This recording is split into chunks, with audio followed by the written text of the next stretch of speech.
Okay, hello, Lego Master from 2069 here, and today it is all about placing in the Lego City. You see, there are a lot of buildings that have to be placed, and today is the day where I'm going to time-lapse putting those all into the city. So, I'm going to get started.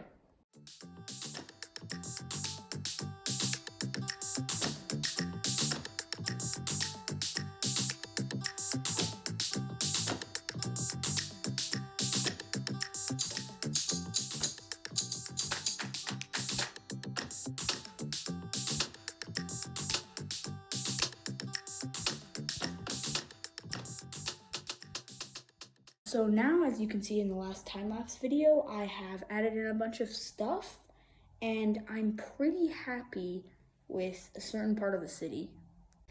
And that is this part over here.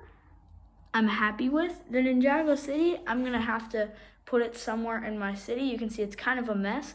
I've taken down train tracks everywhere in my city, which are gonna be added later after I decide this final layout.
Okay, so here we go. This is the city after all of these changes.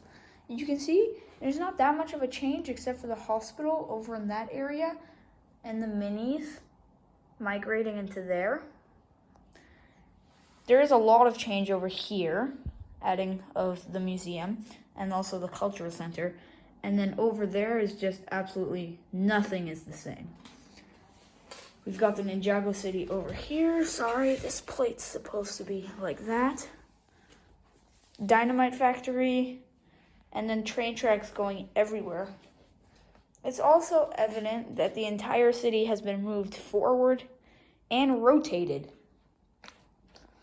And that was in order to be able to accommodate this large curve, because otherwise it wouldn't have fit and would have ran straight into the wall.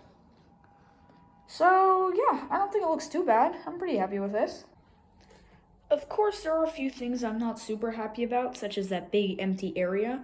Room for expansion, I guess. And it's kind of just study in this part of the city. Like, there's not that many details, so I'm definitely going to have to fix that up. All to be done in good time, I suppose. So, now it's time for one last thing. Speaking of train tracks, time to finally drive the train. Which I would do, except for I just discovered this. My train tracks appear to have kind of lost their grip.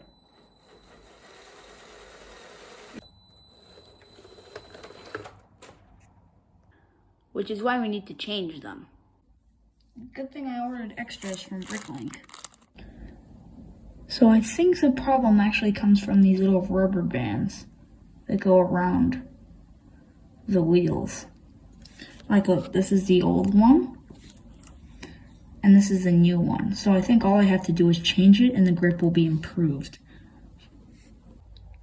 So, the wheel tracks have been switched. Hopefully that's good. But before we keep on testing, I figured this might be a nice opportunity to give a little tour of the changes I made to this train. Starting with the fact that I used a Boo-Is brick. Now, Boo-Is bricks are really awesome. They're not designed by Lego, but they're a separate brand, and they make these high-power, rechargeable batteries that also come with a receiver. For those of you who are Lego Functions fanatics like me, it's really, really cool. So you can see you just charge it with a micro USB, and it's got 4 separate outputs, all of which can be controlled from the Boo-Is app. There are many more advanced models that don't come with just power functions plugs, but also other types of plugs. But the really great thing is that you don't even need receivers, and they're smaller and lighter than normal batteries, as well as rechargeable. So like this receiver that came with a train isn't even necessarily needed, because it's just for looks.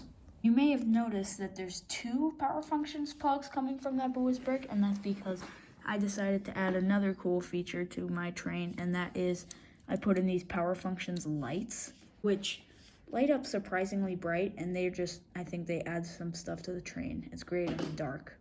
Almost as if the train was made to have power function lights installed in it because of these little flappy things. They were already there, before the set was even made, and it's even got little slots that go right over those that the light shines through.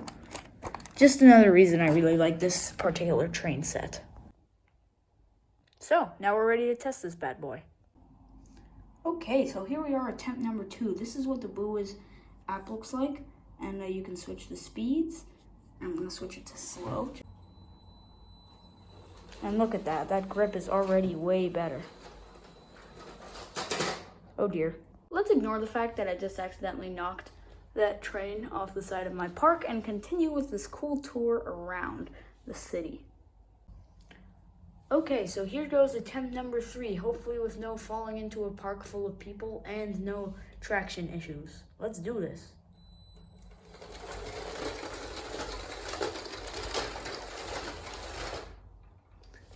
Here can stop at the station, which I've designed a while ago. Into the park area for its next stop. Then just have to flick the switch so that it goes to its next place. The final stop of this not super eventful or long journey, which is right behind the haunted house. Thing is, you can't see behind the haunted house, so it appears to just disappear, which is great. Okay, so there have been a lot of changes made to the Lego City today, but I think that my work here is finally done, and this is Lego Master from 2069 saying goodbye, and until the next video.